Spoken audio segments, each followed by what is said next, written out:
একটি সাধারণ মধ্যবিত্ত পরিবারে জন্ম নেওয়া আদিত্য ওঝার জীবনের গল্প যেন সংগ্রাম, স্বপ্ন আর অদম্য জেদের মিশেলে গড়া এক মহাকাব্য। আদিত্য ওঝার জন্ম মধ্যপ্রদেশে ইন্দোরে, ওখানে স্কুল জীবন শেষ করে পা রেখেছিল গুজরাতে। তার বাবার কাছে ভালো কোনো প্রাইভেট কলেজে পড়ানোর মতো টাকা ছিল না।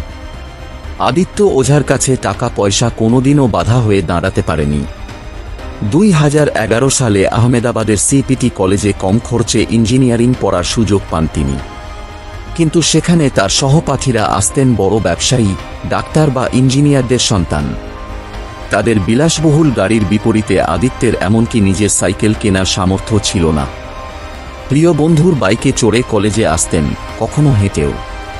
একদিন সহপাঠীরা জানতে পারে আদিত্যের একটি মেয়েকে পছন্দ। বন্ধুরা মেয়েটিকে বলতেই তার উত্তর, যার নিজের সাইকেল কেনার ক্ষমতা নেই তার সঙ্গে প্রেম কিভাবে সম্ভব? এই প্রত্যাখ্যান আদিত্যের হৃদয়ে গভীর দাগ কাটে। তিনি প্রেম ভালোবাসাকে বিদায় জানিয়ে ডুব দেন পড়াশোনায়।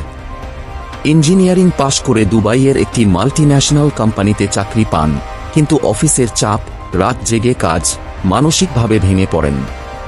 একসময় চাকরি ছেড়ে ফিরে আসেন ভারতে। তখনই মাথায় আসে ই-বাইক ব্যবসার আইডিয়া।